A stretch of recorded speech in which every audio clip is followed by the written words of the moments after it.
नमस्कार दोस्तों, आज की कहानी का नाम है बेटी और बुआ। तो चलो शुरू करते हैं।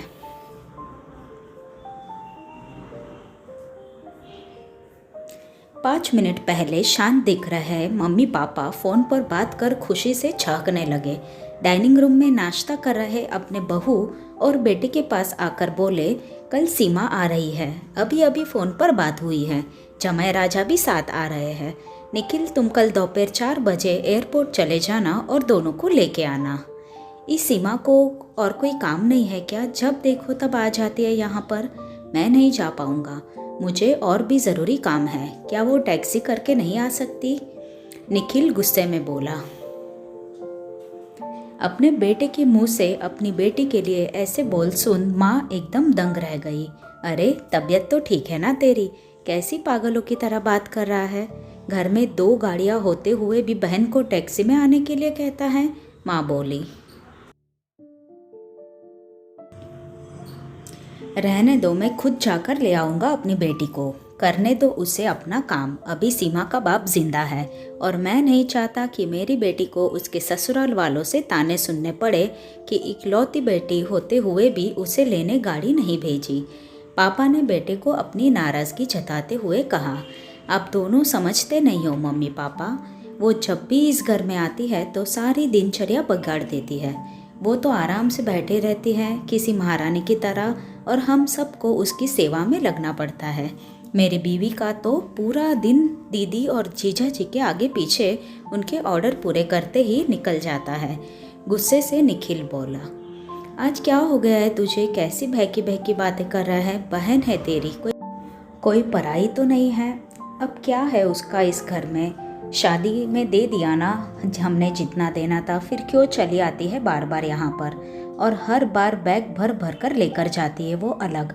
आपको समझना चाहिए, वो सिर्फ हमें लूटने आती है और कुछ नहीं। निखिल आवाज़ ऊंची करके बोला। तुझे क्या अगर वो यहाँ से थोड़ा कुछ ले जाती है तो? ये सब मेरी मेहनत की कमाई है और मैं जो चाहूँ उसे दे दूँ, चाहे तो पूरा घर भी उसको दे दूँ। पापा गुस्से से लगभग लाल हो चुके थे। अब निखिल अपनी आवाज़ धीमी करते हुए बोला, मैं कहाँ कुछ नई बात कर रहा हूँ मम्मी पापा। मैं तो वही बोल रहा हूँ जो मैंने बरसों से बुआ के साथ इस घर में होते हुए देखा है। आज अपनी बेटी के खिलाफ 2 शब्द क्या सुन लिए, अब तो गुस्से से लाल हो गए। जरा सोचिए, जब आप बुआ के साथ ऐसा व्यवहार करते थे तब दादी को कैसा लगता होगा। बुआ जो हम पर इतनी जान छिड़कती है, आपने कभी उनके और उनके ससुराल वालों के मान सम्मान के बारे में नहीं सोचा। उन्होंने कभी भी आपसे कुछ नहीं मांगा, बल्कि हर बार वो अपने साथ कुछ ना कुछ लेकर आती थी।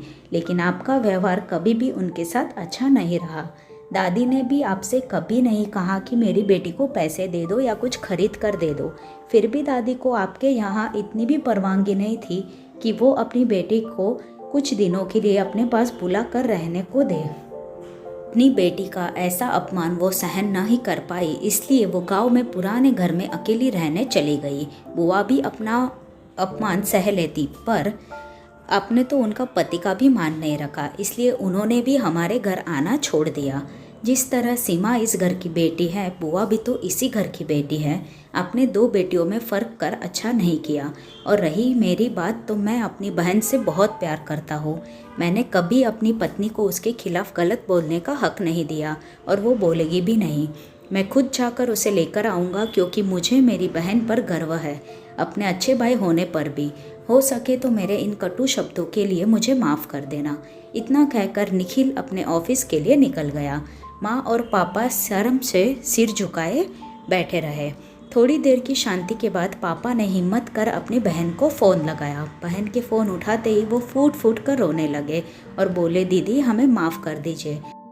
हमने इतने साल आपके साथ जो भी दुर्व्यवहार किया उसके लिए हम सच में शर्मिंदा हैं। दीदी आपकी बहुत याद आ रही है। आप अपने घर आ जाइए हमसे मिलने। अगर आप कहे तो मैं आ जाता हूँ आपको लेने। दूसरी तरफ दीदी भी रो रही थी। वो भाई के इन थोड़े से ही शब्दों से पिघल गई थी और वो बोली, मैं तुमसे नाराज़ नहीं हूँ भैया, मैं जीजा जी को सारी बात बताकर ज़रूर आऊँगी। दोस्तों, बेटी तो बेटी होती है, बहन हो, बहू हो या बेटी, तीनों में कोई फ़र्क नहीं करना चाहिए। इन्हीं से घर की शोभा होती है। और इन्हीं से घर की खुशियाँ रहती हैं।